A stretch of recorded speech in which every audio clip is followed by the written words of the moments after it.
E agora, então, eu vou passar a palavra para o Paulo César Sander, que é psicanalista didata da Sociedade Brasileira de Psicanálise, psiquiatra pela AMB, Associação Médica Brasileira, né? No Instituto de Reabilitação Física do Hospital das Clínicas da Faculdade de Medicina da USP.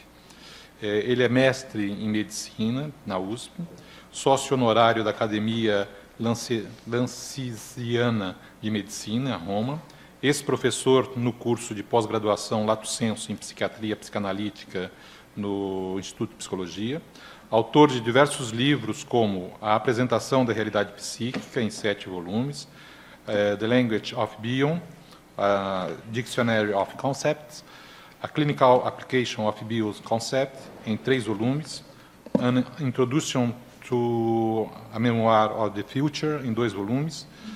Paulo, como é que você tem tempo para escrever tudo isso? Nem falar. Né?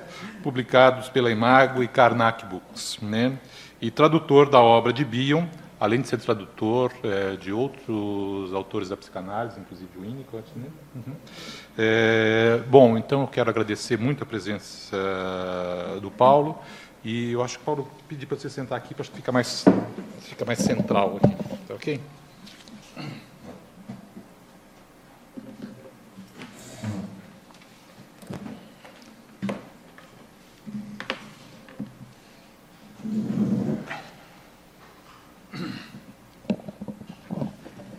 Bom dia, colegas. Embora a ordem aqui é que as questões sejam feitas no final, eu não sei se eu teria autorização, eu teria autorização agora, que caso alguma coisa que eu vá falando não fique clara, ou surja para vocês, né, no momento, alguma coisa, alguma urgência, não é? Eu agora estou utilizando algumas coisas que o Elias falou, não é? O urge, que ele falou no inglês, às vezes isso é traduzido como ânsia, isso também foi traduzido como instinto, não é? O Trieb, não é? Como o alemão, o Freud falava no alemão.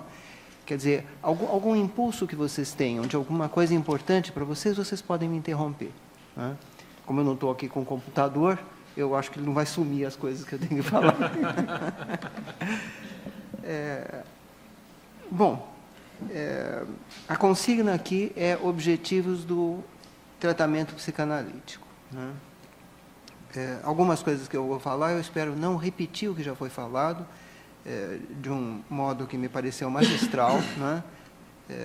Tanto pelo professor Fulgêncio como... Eu vou chamar de professor Elias. Né? Para mim, o professor são as pessoas com quem eu aprendo alguma coisa. Né? Eu acho que não é possível essa atividade de ensinar, mas é possível a gente aprender. Então, eu dou esse título. Né? Eu vou tentar não repetir exatamente o que eles falam, mas talvez desenvolver. A própria ordem que a gente falou...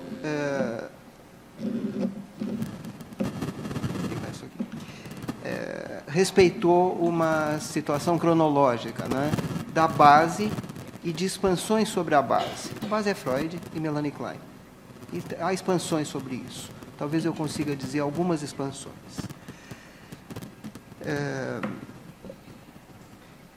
Está aqui também para mim, traz uma série de memórias. Né? Meu pai foi professor aqui, uma época, antes de haver até esta construção aqui na cidade universitária. Isso era na rua Maria Antônia. Né?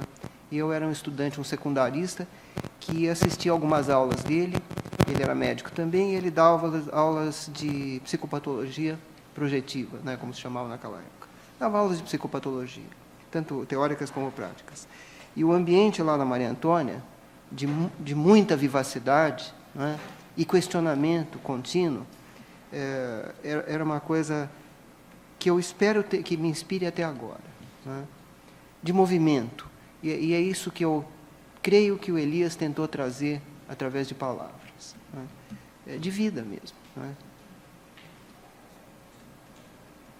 Eu depois tive um contato aqui também, o Fulgêncio falou, através lá de um curso com o professor Riad, tem inclusive uma ex-aluna aqui, né, do curso, sobre psicoterapia psicanalítica. E eu tive que interromper esse tipo de caminho, não é? quase 10 anos depois, e eu tenho algumas conclusões a respeito, isso foi publicado num capítulo em um livro. Bom, vamos tentar falar alguma coisa sobre objetivos do tratamento psicanalítico. Eu vou começar a falar de um modo em diálogo, né? Quer dizer, é uma obra que eu tenho dedicado vários anos para a divulgação dela, fiz a tradução, e depois, ao descobrir que essa obra não era lida, e não é lida até agora, né? Eu também tenho me dedicado não só à divulgação, mas a introduções em relação a ela. É uma obra lá do Wilfred Bion, que eu tenho a impressão que foi a pessoa que expandiu algumas coisas do Freud e um pouquinho da Melanie Klein. Eu acho que ele expandiu a Melanie Klein só em uma coisa que a gente vai tentar ver daqui a pouco. E que tem muito a ver com algo que o Elias colocou no primórdio disso, na interpretação mutativa, e que ele trouxe a situação genética. E a expansão está realmente em relação à bissexualidade humana, observada e demonstrada clinicamente pelo Freud, e disso se atualizando na própria sessão de análise, de situações de masculinidade e feminilidade, onde daí brotam a vidinha, não é? Que se vive dentro de uma sessão de análise. Então, vamos dizer que um dos objetivos do tratamento psicanalítico é a vida real, não é? Torna naquela vidinha, que é uma amostra da vida, como se pegasse a amostra de sangue, quer dizer, a pessoa que vai ter algum problema e vai nesses laboratórios, Fleury ou qualquer outro aí, eu não estou fazendo propaganda, a gente tira, não é? Uma pequena amostrinha, poucos ml, às vezes nem 1 ml, e aquilo vai representar todo o sangue da gente, né? Eu creio que a análise, quando é uma análise real, este é um termo cunhado pelo Bion, né? A análise real é a vida real. E naquela vidinha, que é o convívio do paciente com o analista, uma pessoa tem a função de ser paciente, é um nome que eu acho excelente, eu não aprecio muito nomes como cliente, coisas desse tipo, eu acho que isso é um pouco comercial. É paciente que precisa ter maior paciência para fazer. Aliás, ser paciente de qualquer coisa de medicina, não é? Eu estou insistindo um pouco na medicina, o Leopoldo Fulgêncio começou a descrição dele falando da medicina, porque, na minha maneira de ver, a psicanálise é filha da medicina. Ela se diferenciou da medicina, expandiu algumas coisas e desexpandiu algumas coisas também, ou desenvolveu e se subdesenvolveu, mas é filha, como todo filho, não é? Os pais gostariam muito que os filhos ultrapassassem o que os pais fizeram, não é? Mas é filha, e eu acho que é filha no seguinte sentido, eu vou tentar resumir. O psicanalista cuida de pacientes individuais, e o psicanalista cuida, não cura, cuida. Eu estou falando agora de Winnicott, não de Bion, não é? A psicanálise é uma das atividades do cuidar, ou do tratar. E cuida de uma pessoa. Nunca ouvi falar de ginecologia em grupo, por exemplo. É uma pessoa, essa é a herança médica, não é? É uma situação individual, não é? Existem teorias gerais e coisas assim, mas é a coisa na hora, naquele momento. Isso o Elias discorreu novamente com maestria, então eu não vou entrar mais nisso agora. Bom, então, nessa forma dialógica que foram construídos esses livros, agora estou fazendo propaganda, se chama Uma Memória do Futuro, né? É a obra final do Bion, um deles, inclusive, foi uma publicação póstuma, são 3 livros, na verdade são 5 livros, porque tem alguns que são realmente autobiográficos, né? Um se chama War Memoirs, quer dizer, Memórias de Guerra, e o outro se chama The Long Weekend, o longo fim de semana, né? Então, são 5 livros que se completam. Bom, tem um personagem lá, tem vários personagens, e esses personagens são objetos parciais do Bion, né? Ele vai conversando com ele mesmo e vai escrevendo. Um dos personagens se chama psicanalista, e eu vou citar o psicanalista. É um personagem mais desenvolvido, né? Nessa pentalogia, eu diria, nesses 5 livros. O psicanalista fala assim: a esperança é que a psicanálise traga à luz pensamentos, ações e sentimentos dos quais o indivíduo pode não estar consciente e, portanto, não pode controlá-los. Se o indivíduo puder estar consciente deles, poderá ou não decidir o indivíduo, ainda que inconscientemente modificá-los. Eu penso que aqui tem todo o resumo do que a gente faz, e, novamente, o Elias falou sobre isso. Falou a respeito dessa pessoa ser tomada pelos sentimentos, né? Ou ser, os sentimentos é que vivem, né? Bom, uma outra coisa que ele fala, e que eu acho que essa é fundamental, não só como objetivo, mas para embasar a gente, né? É uma disposição interior. Psicanalista. Não penso que poderíamos tolerar nosso trabalho, doloroso como é, tanto para nós como para nossos pacientes, sem compaixão. Não vejo razão para postular uma fonte externa, independente do homem, do qual fluiria a compaixão. Porque nós fomos educados, na verdade, em sociedades religiosas. E nas sociedades religiosas, ou na própria organização social, imagina-se que a coisa vem de fora. O Kant chamava isso do imperativo categórico, e ele falava, não vem de fora. Né? Então, esta tal de compaixão, ou amor à verdade, ou consideração à vida, né? E sentir compassionadamente, ou se emocionar compaixonadamente junto, em reunião, integrado, e desintegrado também, tem os dois sempre. Né? E, para mim, é uma condição de psicanálise.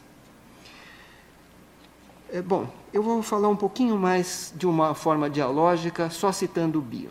O psicanalista diz assim: as pessoas frequentemente presumem que eu sou vazio de cultura, ou de equipamento técnico, ou de ambos. Hoje em dia, a psicanálise está vivendo uma época de infâmia social. Isso eu estou falando. Não é? Se diz que os psicanalistas estão vazios de equipamento técnico.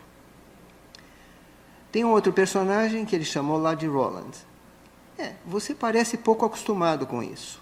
O psicanalista diz assim: não, faz parte da profissão do analista estar familiarizado com o mundo real, enquanto que os leigos pensam que podem se manter cegos e surdos aos componentes desprazerosos da vida real.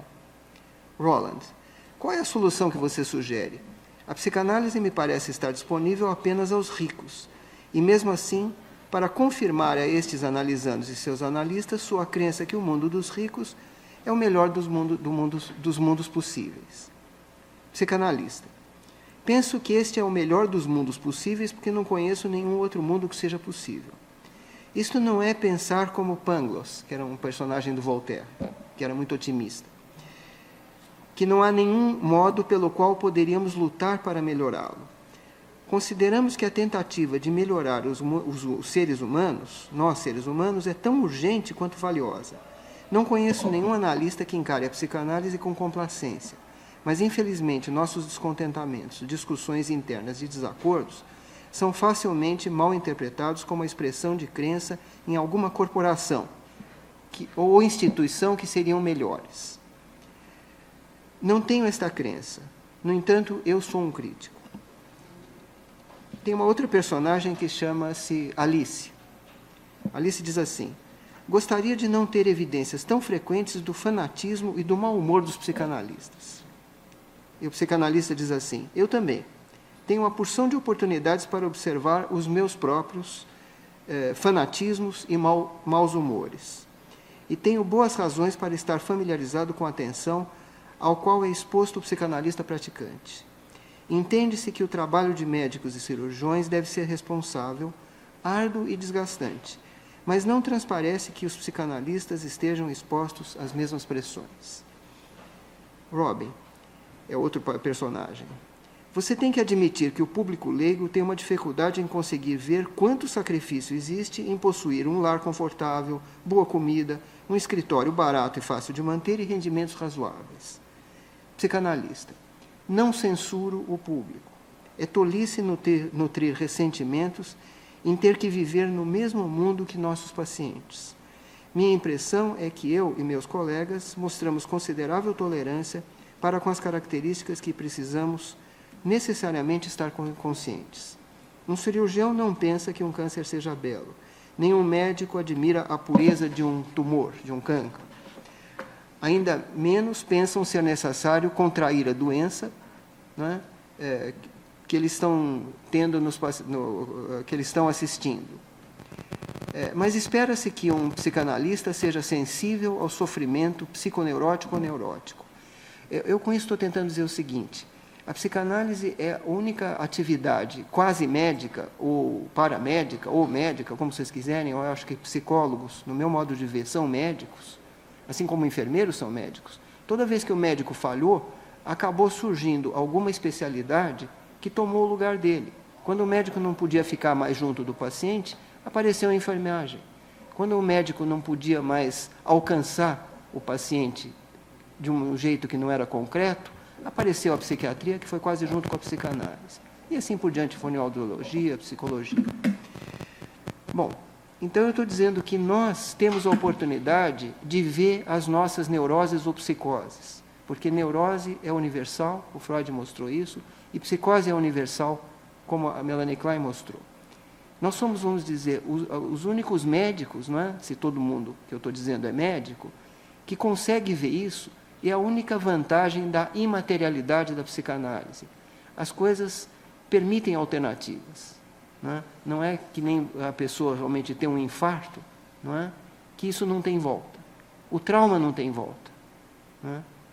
Estragou, estragou. Você pode ter reabilitação, você pode ter outros caminhos, mas aquilo não é mais. Delírio não. Delírio é uma coisa que não existe. Delírio, alucinação, não é? Ilusão, estados de alucinose. É algo que não existe. Existe na mente da pessoa, mas não existe na realidade, ou não é verdade. Né? Eu acho até útil, embora muito redutivo, equacionar delírio a mentira. Não é? E verdade a realidade. E a gente vai tentar ver as mentiras, e pode ser que psicanálise seja o nome das nossas mentiras. Que isso é visto na sessão.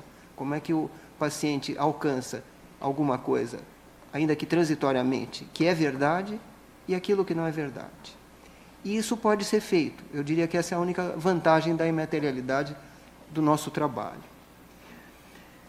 Bom, objetivos da psicanálise ainda. O Leopoldo Fulgêncio falou, quer dizer, inicialmente era tornar consciente o inconsciente, e depois, onde havia id, haja ego. O Bion traz alguma coisa que eu acho que é uma expansão. Ele diz assim: a pessoa torna-se quem ela realmente é. É naquele sentido que o Elias falou. Quem ela está sendo naquele momento. Porque é muito complexo. A gente, para falar só uma palavrinha, não é? Os russos investigaram isso há muito tempo atrás. Niet, não é? Eles descobriram que todas as áreas do cérebro, total do cérebro, não é? Estão envolvidas nisso. Eles tinham lá um método de medição eletroencefalográfico e alguns métodos químicos, e eles queriam saber o que acontecia no cérebro. Descobriram que tudo estava envolvido. E não só no cérebro, na coluna também, né? na medula cervical. Então, a gente tem a oportunidade de examinar momentos, o presente, aquilo que está sendo. Isso já foi falado pelo Elias, eu não vou me expandir nisso. A consciência, não é, tem um caráter transitório. Quer dizer, a gente aceita que existem 3 sistemas: o sistema consciente, o sistema pré-consciente e o sistema inconsciente. Pode falar ao contrário: sistema inconsciente, pré-consciente e consciente. O Freud achava que havia uma organização cronológica nisso, que começava com o inconsciente, ia para o pré-consciente. Acho que, nesse sentido, o Bion trouxe alguma coisa, mas ele está apoiado na Melanie Klein, na prática da Melanie Klein. A gente vê isso claramente nas descrições de casos dela, não é? Em que os sistemas estão ao mesmo tempo. A Melanie Klein descreve isso magistralmente no artigo Origens da Transferência. Então, ela disse que o Édipo, não é, já existe na hora do nascimento.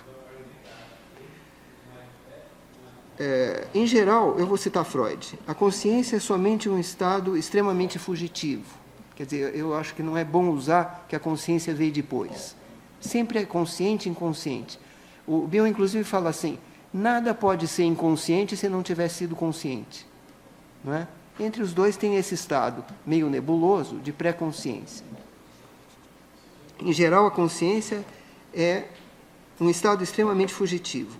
O que é consciente só o é por um momento. Quando nossas percepções não o confirmam, isto é só uma contradição aparente. Ela é explicada pelo fato de que os estímulos que evocam a percepção podem persistir por períodos mais longos, de tal forma que a percepção possa se repetir. Ele está falando de memória, não é? Ele está falando dos restos mnêmicos. Todo esse estado de coisas é claro em relação à percepção consciente do nosso processo de pensamento, que podem igualmente persistir, mas também podem passar num piscar de olhos. Isso é Freud, né? Tornar-se é algo que difere de ser.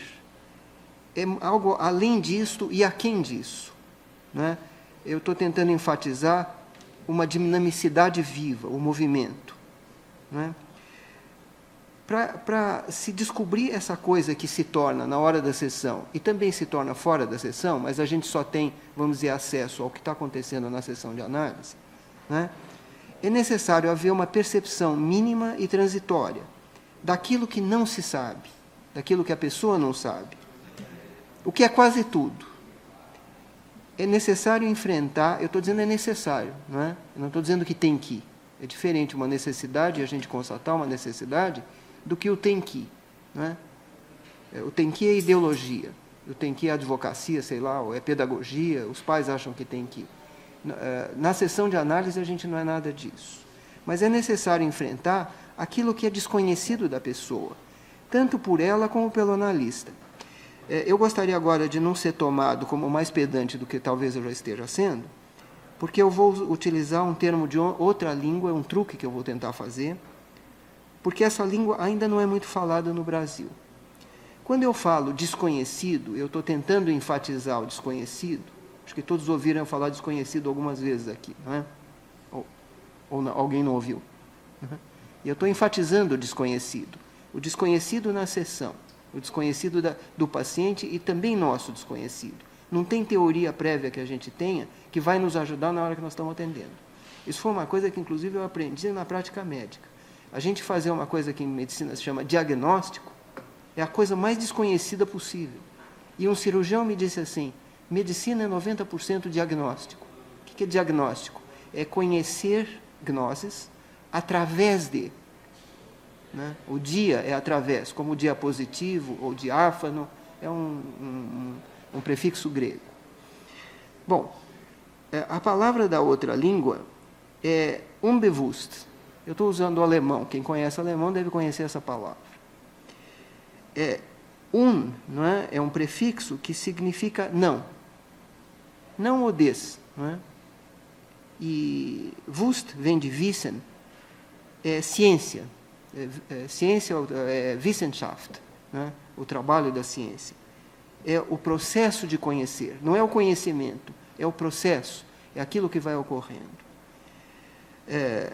Advogados, por exemplo, quando terminam suas petições, eles escrevem, ou pareceres, né? Eles escrevem, dou ciência, né? Quer dizer, dou conhecimento, e até assinam que deu. Né? Eu acho que hoje em dia seria melhor a gente não usar a tradução tradicional da palavra unbewusst, que é inconsciente. Né? Inclusive, o próprio inconsciente não é uma boa palavra. Se até usar uma palavra que também é meio ruim, sistema inconsciente, a gente vai estar mais próximo do que o Freud falou. Né? Mas, na verdade, desconhecido e inconsciente são sinônimos, é a mesma palavra. Por que eu estou achando que seria, durante algum tempo, bom a gente usar a palavra desconhecido? Porque o uso de indiscriminado, clivado do texto original do Freud, inconsciente, né? Onde a intenção necessária, né, era que este termo inconsciente pudesse adquirir um senso comum, é algo que ele até adquiriu por pouco tempo. A gente vê nos textos dos primeiros psicanalistas, do pessoal que iniciou esse movimento, né? Era um senso comum, mas o uso continuado por banalização e pouco saber, que é alguma coisa perigosa, segundo um sábio não burro, né? Em inglês, chamado Alexander Pope, ele disse assim, o pouco saber é uma coisa perigosa. Né? Bom, o inconsciente foi, a palavra, né, o termo inconsciente, perdeu o sentido original. no contágio propiciado pela excessiva penumbra de significados que ele foi adquirindo. Não é? Desconhecido, não é? É sinônimo de inconsciente, mas hoje em dia, pelo menos em minha observação, tornou-se difícil ao encontrar alguém que pense no sentido, não no significado, no sentido. Quando eu estou falando de sentido, é que nem pegar uma rua, é um sentido vetorial. Não é? Você pega uma rua, tem aquelas placas com uma flechinha. Não é? É isso que precisa ser visto, o sentido, isso eu acho que é vivo. Não exatamente o significado, que é algo que não é conhecido. A gente precisa ser dirigido pelo que não é conhecido. Isso é meio complicado, porque o paciente já vem e conta a biografia dele. Depois de 100 anos de psicanálise, a pessoa fala que é trauma de infância e que a gente quer saber a biografia dele, e como é que era o pai, como é que era a mãe, e ele vai contando coisas conhecidas para a gente. A gente precisa descobrir o desconhecido no conhecido. Seria útil a gente nem pensar que nós falamos a mesma língua, porque a gente não fala a mesma língua. Esse é que é o problema. Você pega um paciente que ele fala português. A gente acha que a gente fala português. E a gente acha que sabe do que ele está falando. E a gente não sabe. Eu até vou contar alguma coisa que me veio agora, por causa do Leopoldo, que é dedicado à obra do Winnicott. Não é? O Winnicott, ele era pediatra. E ele atendeu algumas crianças e que ele não sabia o que elas estavam falando, porque elas eram holandesas, ele não sabia falar holandês. Tinham migrado para a Inglaterra. Aí as crianças pediram para voltar para aquele médico, para a mãe. E a mãe achou esquisito, quer voltar para o pediatra. Não é? Em geral, as crianças não gostam de médico, né, do pediatra. Por que elas queriam voltar? Porque ele entendia tudo o que a gente falava. E ele não falava uma palavra em holandês. Ele tinha, vamos dizer, um outro canal de comunicação, um outro âmbito, né, de comunicação, e que ele entendia. Tem pessoas que se entendem muito bem com criança. E se a gente vê crianças brincando, na hora elas param de brincar, e se a gente tentar ouvir o que elas estão falando, a gente não vai entender nada. Eu estou falando de criancinha pequenininha. Eu diria que é este estado de espírito que a gente precisaria ter quando a gente atende qualquer paciente que mantém o passado presente, por assim dizer. Né? Tem aquela, no fim, eu acho que é uma máxima que você citou, da Elizabeth, né? Aquilo eu acho que é uma máxima, é metafórica, né? Em relação ao presente, ao passado e ao futuro. Eu acho que vocês ouviram, eu não vou repetir qual é. No movimento psicanalítico, inconsciente ganhou características concretizadas, quase religiosas, por vezes antropomórficas, como se fosse uma entidade concreta. Fala-se o inconsciente, um problema tão flagrante quanto comum em versões latinas de termos anglo-saxônicos, onde há um uso abusivo do artigo o. Né? Como se fosse, fala de inconsciente como se ele fosse uma pessoa ou uma coisa que pudesse ser vivível e palpável. Não, inconsciente é desconhecido. Se é desconhecido, como é que vai ser alguma coisa? A gente nem sabe se é coisa. Não é? Pode se coisificar, mas isso a gente vai ver na hora com o paciente. Neurologistas fantasiam, isso é uma fantasia deles, não é? Que localizaram o tal do inconsciente no sistema límbico ou nos núcleos da base. Não é? E aí o valor científico, né, como modelo científico do inconsciente, que possui contrapartidas na realidade viva, foi se esvanecendo e eu acho que sumiu atualmente. Né? Uma metáfora bíblica talvez desse conta do fenômeno que o Freud tentou falar. No início, tudo eram trevas. Tudo eram trevas. Tudo eram trevas. E um movimento antidogmático, não é? Quer dizer, na verdade, que não era muito adepto de religiões, foi chamado iluminismo. Não é? Bom, então vamos ver quais são as luzes aqui. Não é? O psicanalista observa e descreve as luzes específicas de cada paciente que tenta atender, mas o psicanalista não é encarregado de fornecer luzes ao paciente. Não somos advogados, nem pedagogos, nem policiais, nem pais, nem mães de pacientes que nos procuram, nem membros do sistema judiciário, nem políticos demagogos, nem sacerdotes a serviço de qualquer religião. Né? Estas pessoas são encarregadas de fornecer luzes. A gente tem que ver as luzes do paciente. Como é que ele estruturou aquilo que ele está vendo, sentindo, se emocionando, e o que ele não está vendo, o que ele não está sentindo e não está se emocionando. Tem que se ter sempre as duas coisas, é um paradoxo isso, né?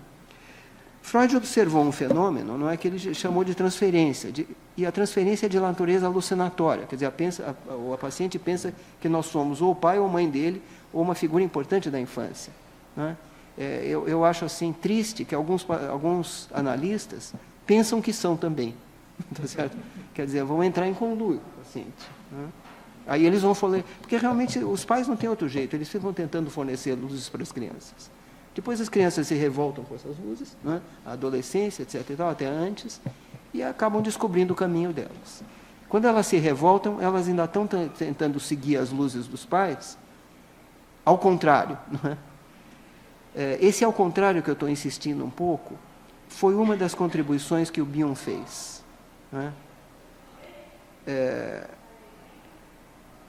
Tentamos descrever características do paciente, e se essas características são débitos ou créditos, cabe ao paciente decidir. Ele vai estar mais instrumentado para decidir isso. A gente vai tornar consciente ou inconsciente. Está fazendo sentido o que eu estou tentando falar para vocês, né?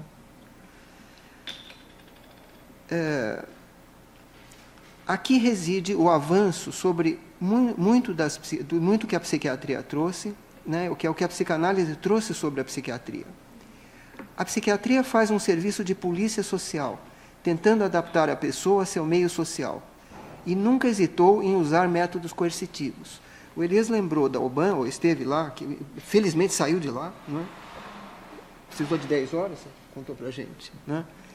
Acho que vocês sabem que havia psiquiatras que ficavam lá, trabalhavam lá para essa organização.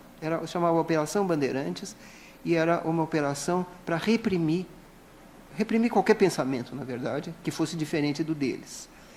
Eu estou tentando dizer, nós temos essa tendência. Operação Bandeirantes, ou Hitler, você falou lá do seu paciente, não é? Isso não é uma coisa que aconteceu lá fora. A gente tem isso dentro da gente. Todos nós temos. Essas pessoas desenvolveram extraordinariamente esses núcleos, que eu poderia chamar de núcleos psicóticos, núcleos esquizoparanoides, ou psicopáticos, né? Principalmente psicopáticos.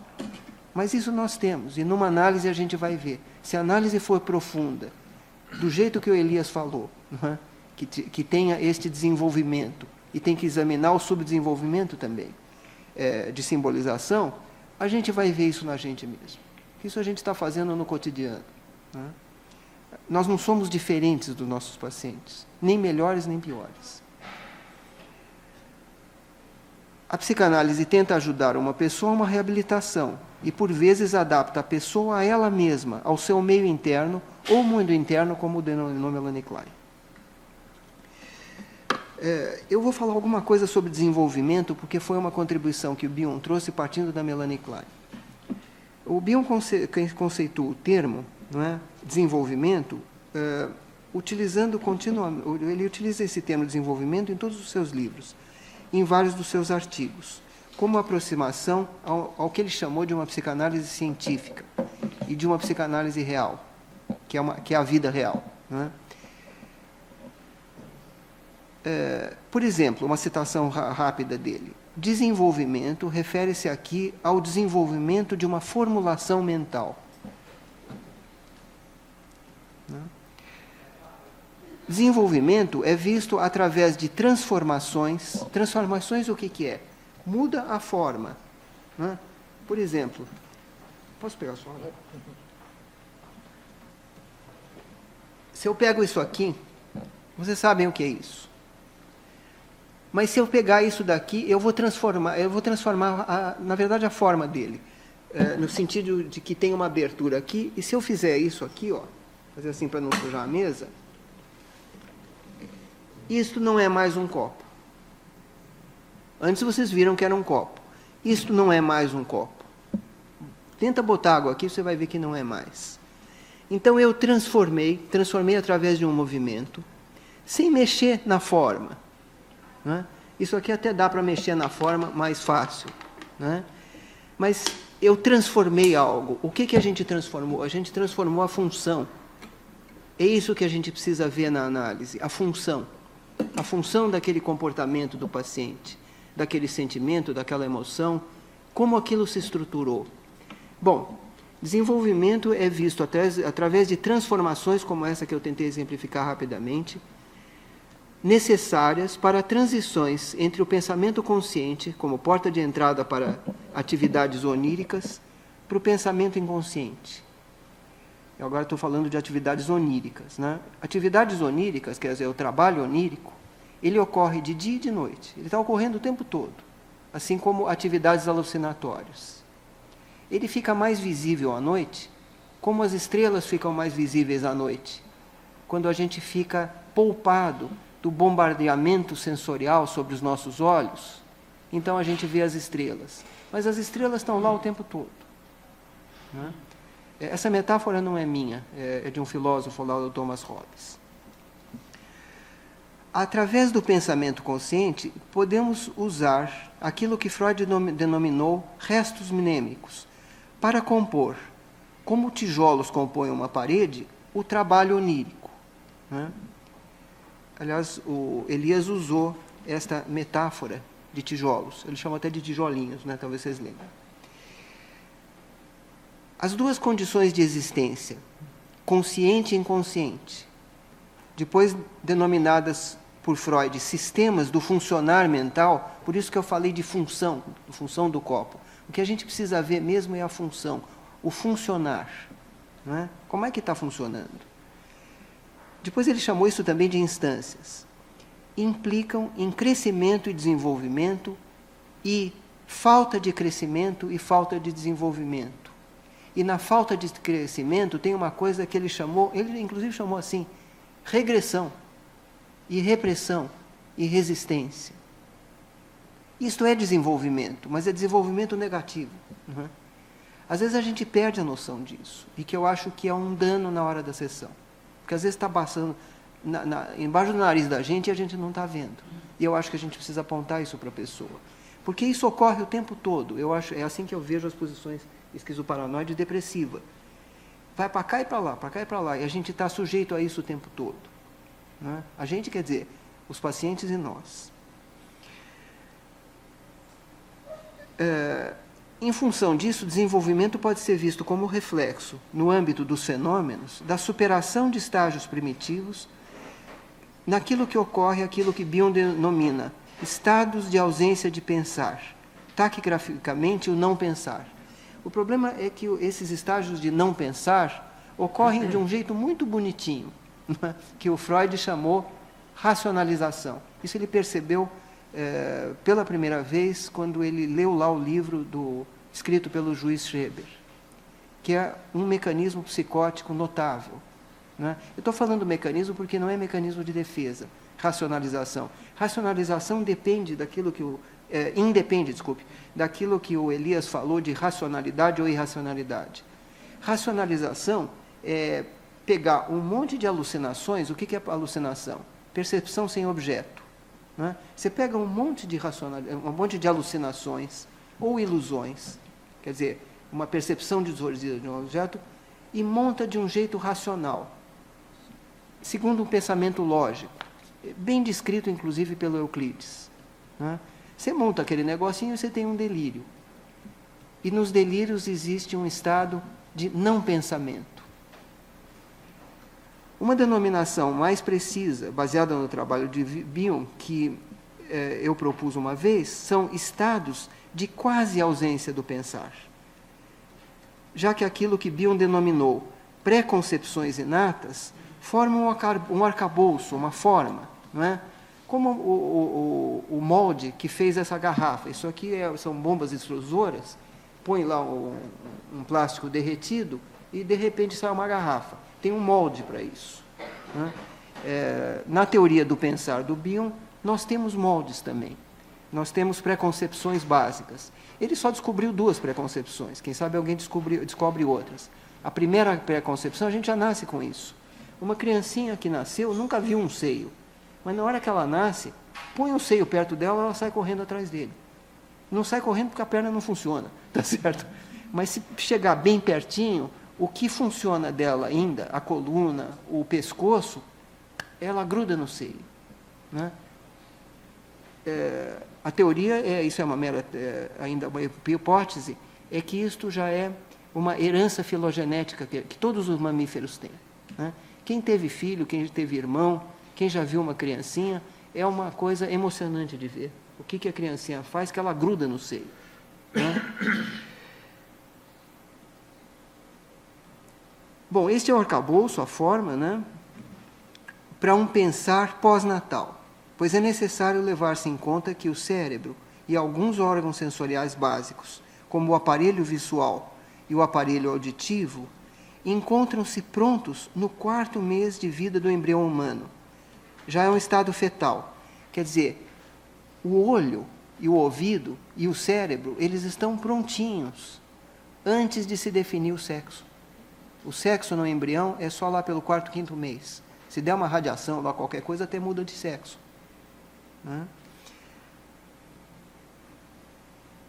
2 fatores principais na superveniência desses 2 estados, né, que atuam em conjunção constante, são a prevalência do princípio do prazer-desprazer, por dificuldades ou inatas da pessoa ou ambientais, que quase impedem a introdução do princípio de realidade.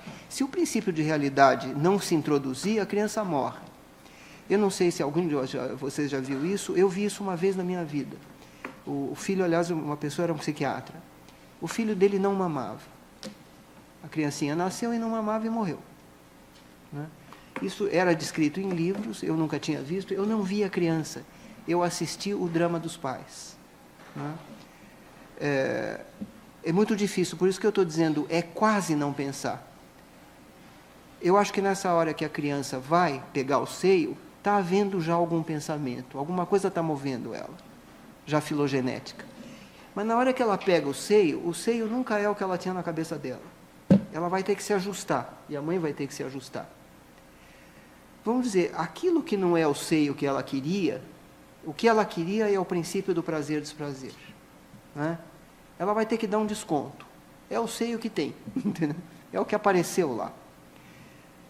Então, ela vai viver também o não seio, né? Ela vai viver o não seio também, quer dizer, na hora que frustra, que não é o que ela quer, e aí se introduz o princípio de realidade. Vocês conhecem as formulações do Freud sobre os 2 princípios do funcionamento mental, que eu penso que ainda são válidas. Acho que não se descobriu nenhum outro, né? E é funcionamento mesmo. Eu sei que tem uma série de questões aí com esta terminologia, mas realmente a gente funciona, tá certo? Eu digo a gente, a mente, o cérebro, seja lá o que for, mas a gente funciona. A gente nem sabe o que é. Já chamou de espírito, de alma, de cérebro. Hoje em dia se acha que está no cérebro. Os gregos achavam que estava no diafragma, naquele músculo, né, entre os pulmões e o intestino, e que quando a gente fazia assim, ó, inspirava, os pensamentos entravam, e quando a gente expirava, né, os pensamentos saíam. E eles funcionavam desse jeito, eles achavam que era assim. A gente talvez, no futuro, vai ser meio ridículo, porque a gente acha que está localizado no tal do cérebro, que, aliás, é feito de 80% de água e gordura. Tá certo? Que a gente não sabe onde está isso. Nem sei se a gente pode chegar a saber onde está, porque a gente está raciocinando em termos de coisa. E talvez não seja coisa, né? Talvez a questão vai ser mais esclarecida pela mecânica quântica, que lida um pouco melhor com matéria e energia como sendo a mesma coisa. Lida um pouco melhor do que as outras ciências. Mas isso é para o futuro, não é agora, isso é uma mera hipótese. A observação em sessões de psicanálise permitem considerar que ocorre desenvolvimento mental quando há algum vínculo imaterial entre o ato concreto da alimentação, a relação entre o bebê e o seio materno, não é? Que germina experiências emocionais. E essa germinação é um fenômeno sexual. Toda germinação é sexual, pelo menos para mamíferos como nós. E isso ocorre na sessão de análise, né? O analista vai exercer os seus aspectos femininos, vai ser inseminado por aquilo que o paciente traz, ele vai trazer isto verbalmente e também não verbalmente, não é só verbal, vai trazer com imagens. eu já tive pessoas que conseguiram fazer análise ou fazer associações livres através de música. Aí deu para a gente conversar. Quando era por palavra, não dava. Né? Às vezes a pessoa traz sensações odoríficas. Né? Ou ela mesma tem, e teve uma pessoa que, inclusive, ela tinha liberdade para isso, e eu tratava ela mais ou menos como os analistas de criança tratam crianças, não é? Embora ela cronologicamente fosse mais velha, e ela preparou uma comida, ela trouxe lá um fogãozinho né, e preparou uma comida no consultório. E a partir daí a gente pôde conversar alguma coisa. Antes não dava para conversar. Eu até estou tentando dizer o seguinte, é muito complicado essa situação da gente achar que está conversando porque está emitindo palavras. Uhum. A conversa é infra e ultrasensorial, por assim dizer. Né? As palavras a gente percebe usando o nosso aparelho sensorial. O ouvido, né? É um dos órgãos sensoriais que a gente tem. O outro é a visão, o outro é o paladar. Mas a conversa que a gente vai ter com o paciente ultrapassa isso, está aquém disso.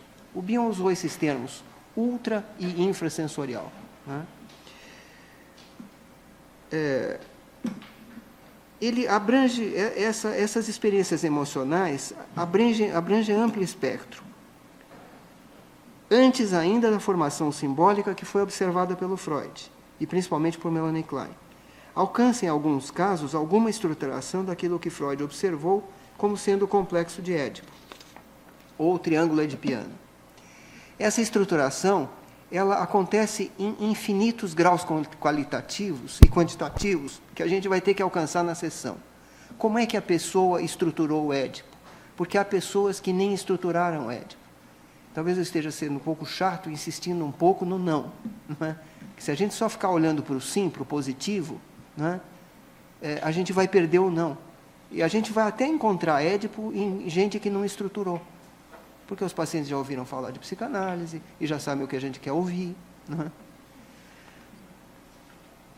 E de vez em quando, com alguns pacientes, a gente até alcança a possível dissolução do Édipo conforme ela foi descrita pelo Freud. Teve um simpósio lá na sociedade a respeito de Édipo, e uma pessoa ficou impressionada, a pessoa que organizou lá, que inclusive é bastante amiga do Elias, né, a Liana Pinto Chaves, com um analista que falou assim, uma vez Édipo, sempre Édipo. E o Elias tinha que falar sobre isso, ele falou assim, bom, então uma vez Édipo, nunca Édipo.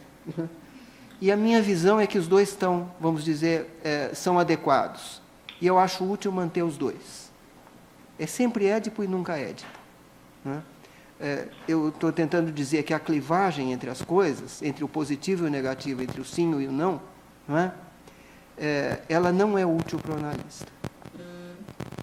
Não dispomos de estudos estatísticos nem de métodos verificáveis para quantificar o número de casos onde a estrutura Édipo existe ou quando existe falta de estruturação, embora a experiência clínica em psicanálise no mundo inteiro há 100 anos possibilite uma avaliação ou pelo menos uma apreciação qualitativa. Graças às contribuições de Bion, baseadas em Freud e Klein, uma coisa que eu gostaria de dizer é que eu lamento muito que sempre se coloque em uma situação de rivalidade, de competição, achando que um é melhor que o outro, não é que Klein é melhor que Bion, ou que Freud é pior do que Bion, ou sei lá o que mais. Isso são problemas de análise das pessoas que falam esse tipo de coisa.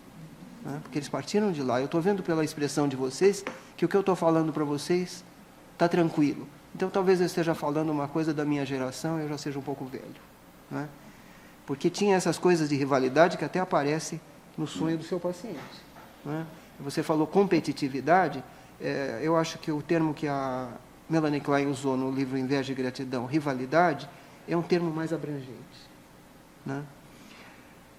Eu acho que a rivalidade já é uma versão mais requentada, não é? E que pode, melhor, competitividade, que pode disfarçar um pouco o aspecto destrutivo que existe na rivalidade. O símbolo mais primitivo, até hoje conhecido, é a contraparte material do seio, o não seio.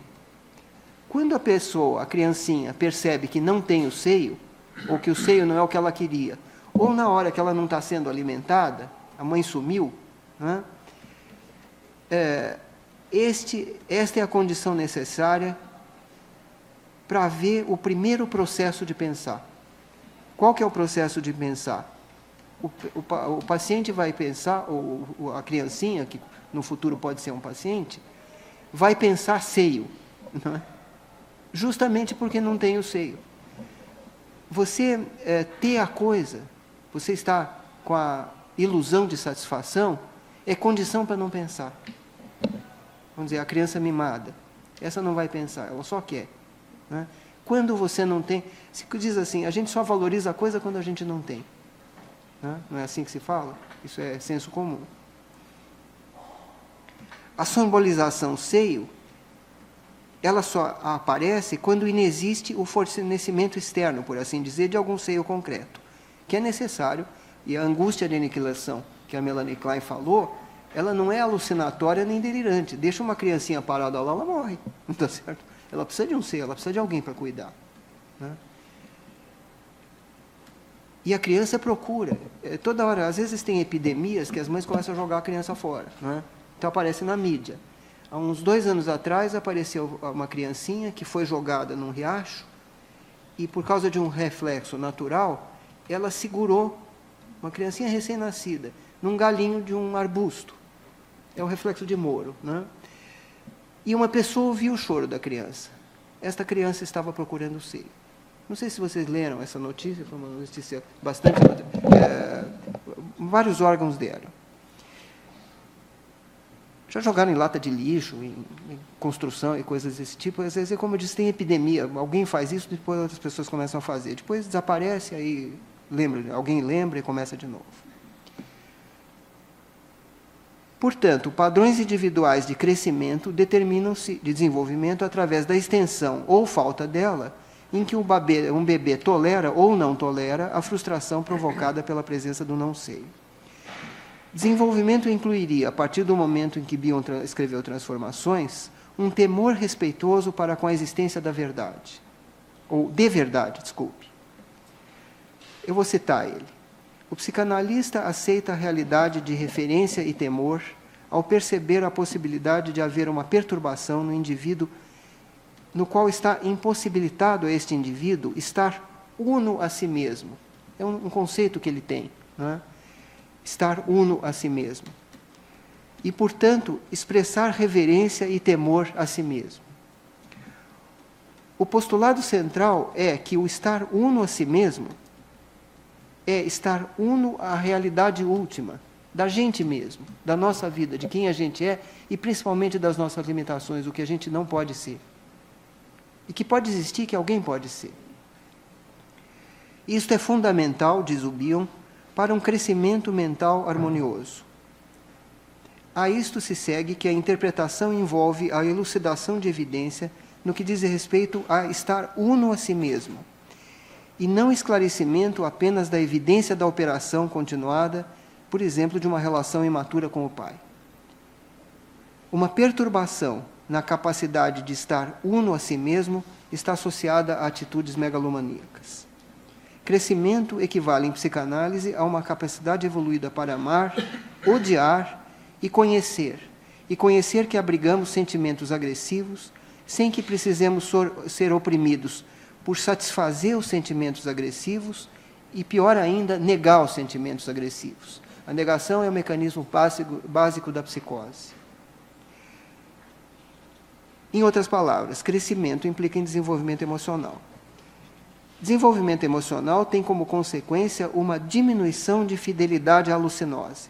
Eu estou usando a palavra alucinose, isso é definido em psiquiatria como estados onde a pessoa tem alucinações, mas a personalidade dela, de resto, está conservada. Alucinação é percepção sem objeto. A gente vê coisa que não existe, ouve coisa que não foi falada, cheira cheiro que não existe, e assim por diante. E o estado de alucinose ocorre com a personalidade, de resto está conservada, mas aparecem essas tais de alucinações.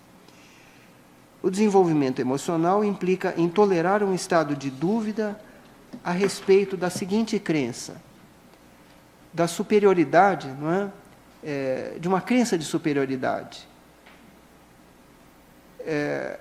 Quando se intenta, né, quando a gente aprende a duvidar da seguinte ideologia, que receber é superior a dar. Quando a gente renuncia a ficar buscando continuamente ou eleger uma ideia, um ser, uma coisa, uma imagem, um evento ou uma questão que seja superior a qualquer outra. Faz sentido o que eu estou tentando dizer para vocês? Que possam se apresentar, principalmente uma ideia que é desconhecida da gente. Porque a gente sempre vai no conhecido e a gente acha que o conhecido é superior ao desconhecido. Isto implica em parada de desenvolvimento. A concepção psicanalítica de cura incluiria a ideia de uma transformação por meio da qual um elemento é saturado e por meio disto fica pronto para a posterior saturação. Há uma saturação e quando está saturado, abre caminho para ter alguma insaturação. Isso são termos do Bion. Mas é preciso fazer uma distinção entre essa dimensão de cura ou crescimento e avidez. Porque por avidez, e eu estou falando avidez da forma que a Melanie Klein falou, de um ciclo de avidez e de inveja, avidez é uma pessoa querer mais do que ela precisa. Avidez ou gula, não é? Então a pessoa não sabe o que ela precisa, não tem noção das necessidades dela, e ela quer sempre mais. E tudo que a pessoa precisa não presta, e tudo que ela tem presta menos ainda. Isto é inveja, não é? Eu estou colocando em linguagem coloquial, talvez meio rude, o que ocorre? E que a gente está se confrontando isso o tempo todo com o paciente, que eles entram neste ciclo. Não é? Desenvolver-se seria tolerar paradoxos. Isso é uma contribuição minha. O protótipo desses paradoxos pode ser, mas eu acho que eu estou falando a mesma coisa que o Freud falou desde o início, a Melanie Klein falou também desde o início, e o Bion foi ilustrando o tempo todo. Mas eu acho que dá para colocar nesses termos. Paradoxo não é contradição. Não é? Paradoxo é uma coisa que é e não é ao mesmo tempo. Na transferência, eu sou o pai do paciente e não sou o pai do paciente. Não é? Ou que o objeto amado e o objeto odiado são o mesmo objeto. Isto é um paradoxo. Ou, segundo Winnicott, que o seio foi criado pela criança, mas o seio já está lá. Isto é um paradoxo. Paradoxo não é para resolver, é para tolerar. Não é?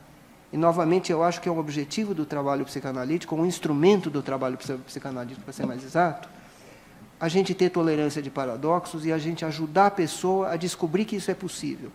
Se a pessoa descobrir que isso é possível, ela vai decidir se ela vai suportar isso ou não. Né? Então, o objeto interno é percebido simultaneamente em seus aspectos amados e odiados, e não mais ou odiados. Isto é a clivagem, é o splitting. Né? Fica só com o bom ou só com o ruim. Isso não existe na vida. Não tem nada da vida que é só bom ou só é ruim. Nem nenhuma pessoa que é bondosa ou maldosa. Não é? É que nem aquelas contas conjuntas, que tem em banco. Não é o... Desenvolvimento emocional implica em crescimento de significado. Ocorrem acréscimos de significado nos processos de pensar. Ocorrem acréscimos de percepção dos sentidos no processo de pensar. Aí a gente acha uma saída. Não é? E, novamente, isso é vetorial, isso não é mais significado. Às vezes é aqui dá.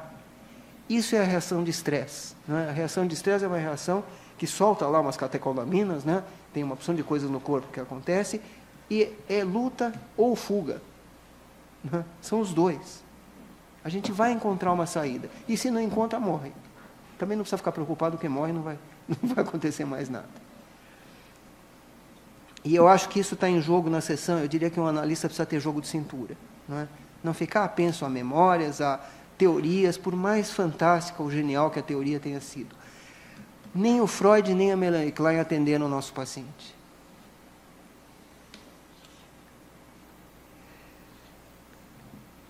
Resulta daí um crescimento no contido e no continente. É um outro termo que o Bion trouxe, do continente contido, que está em jogo o tempo todo. Não é? Bom, o continente seria isso aqui. aqui tem um continente com meio contido. A gente vai ter que ver se vai ver a metade cheia ou a metade vazia, mas tem as duas. Isso seria mais uma contribuição que o Bion trouxe, talvez tenha sido a única teoria de psicanálise que ele trouxe, todas as outras teorias que ele trouxe, da função alfa, várias teorias de observação, não é? A teoria lá que fala lá a respeito de movimentos dentro da sessão, movimento rígido, teorias projetivas, etc. Isso são teorias de observação do ato analítico, não são teorias de psicanálise. Mas ele trouxe uma teoria de psicanálise, que é esta teoria de continente contido. É uma coisa mais ou menos assim. Ou assim. Está dando para ver o que eu estou fazendo? E eu acho que explora um pouco melhor, ou expande um pouco melhor, o que o Freud falou de bissexualidade. Então, eu vou terminar agora. Tinha um monte de outras coisas que eu queria falar, mas eu acho que nós já estamos aqui há muito tempo, não é? E que eu falei a respeito de feminilidade e masculinidade, que estão em jogo o tempo todo na vida. Às vezes, uma coisa está sendo contida pela outra, não é? Isso aqui, o contido, né, é a masculinidade. Ela é representada por aquele símbolo genético. Você sabe qual é, né? Do macho. Né? Mas, às vezes, o contido vira o continente. Então, o continente é a fêmea. É isso que eu tinha tentado dizer na hora da sessão. O paciente nos traz algumas coisas, verbais ou não, e a gente é inseminado, é penetrado mesmo. Eu acho que equivale a uma situação sexual no sentido da paixão que tem que estar envolvida. É aquilo naquela hora e não vai ser nunca mais. Né? A gente precisa viver aquele momento como se fosse o último. Eu estou aqui com vocês como se fosse meu último momento. Né? Porque eu não sei se eu vou ter outro. Espero ter. A esperança não tem memória. Mas eu não sei se eu vou ter ou não. E isso ocorre na sessão, o continente e o contido. Eu estou dando um resumo muito rápido, tá certo, do que o Bion falou a respeito de continente contido, que eu creio que é uma das, na verdade, das duas teorias que ele trouxe para a psicanálise. Uma teoria é o senso de verdade, né? Que o objeto amado e o objeto odiado são o mesmo objeto, que é a teoria da integração do objeto da Melanie Klein, colocada em outros termos. Mas a teoria do continente contido integra Melanie Klein e Freud de um jeito não competitivo. Eu acho que eu falei demais e eu agradeço a paciência de vocês.